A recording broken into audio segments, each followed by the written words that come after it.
नमस्कार दोस्तों, आज की कहानी का शीर्षक है हमारी ज़िंदगी की नाव और ये एक पेंटर की कहानी है। कहानी शुरू करने से पहले मेरी आपसे रिक्वेस्ट है कि यदि ये कहानी आपको पसंद आए तो चैनल को सब्सक्राइब ज़रूर कर लें, क्योंकि सब्सक्राइब करने में आपका कुछ खर्च नहीं होता लेकिन हमारा मोटिवेशन बढ़ता है। तो चलिए इस कहानी को शुरू करते हैं। एक आदमी ने एक पेंटर को बुलाया और अपने घर और अपनी नाव दिखाकर कहा कि इसको पेंट कर दो। उस पेंटर ने पेंट लेकर उस नाव को लाल रंग से पेंट कर दिया, जैसा कि नाव का मालिक चाहता था। फिर पेंटर ने अपने पैसे लिए और चला गया। अगले दिन पेंटर के घर पर वह नाव का मालिक पहुंच गया और उसने एक बहुत बड़ी धनराशि का चेक दिया उस पेंटर को। पेंटर भौचक्का हो गया और पूछा, ये किस बात के इतने पैसे? मेरे पैसे तो आपने कल ही दे दिए थे। मालिक ने कहा, ये पेंट के पैसे नहीं है, बल्कि ये उस नाव में जो छेद था जिसको रिपेयर करने का पैसा है। पेंटर ने कहा, अरे साहब, वो तो एक छोटा सा छेद था, सो मैंने उसको बंद कर दिया।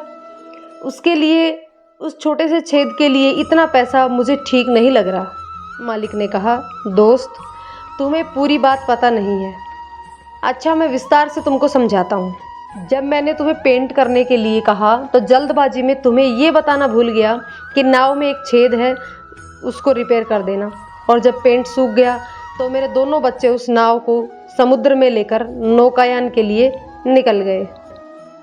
मैं उस वक्त घर पर नहीं था, लेकिन जब घर लौट कर आया और अपनी पत्नी से ये सुना कि बच्चे नाव को लेकर नौकायान पर निकल गए हैं तो मैं बदहवास हो गया, क्योंकि मुझे याद आया कि नाव में तो छेद है। मैं गिरता पड़ता भागा उस तरफ जिधर मेरे प्यारे बच्चे गए थे, लेकिन थोड़ी दूरी पर मुझे मेरे बच्चे दिख गए जो सकुशल वापस आ रहे थे, और मेरी खुशी और प्रसन्नता का आलम तुम नहीं जान सकते।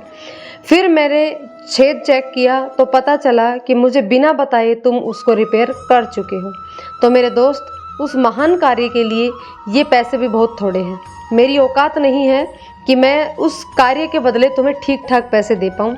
जीवन में भलाई का कार्य जब मौका लगे हमेशा कर देना चाहिए, भले ही वो बहुत छोटा सा कार्य ही क्यों ना हो, क्योंकि कभी कभी वो छोटा सा कार्य भी किसी दूसरे के लिए बहुत ही अमूल्य हो सकता है।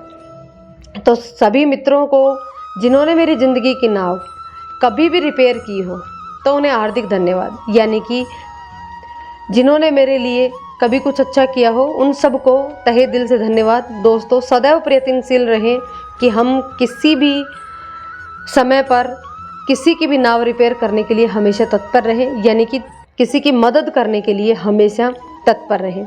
तो दोस्तों, बताइएगा ये प्रसंग आपको कैसा लगा। यदि प्रसंग पसंद आया हो तो उसे लाइक शेयर कीजिएगा और चैनल को सब्सक्राइब कर लीजिएगा, क्योंकि इसी प्रकार के अच्छे प्रसंग आपको इस चैनल पर मिलते हैं।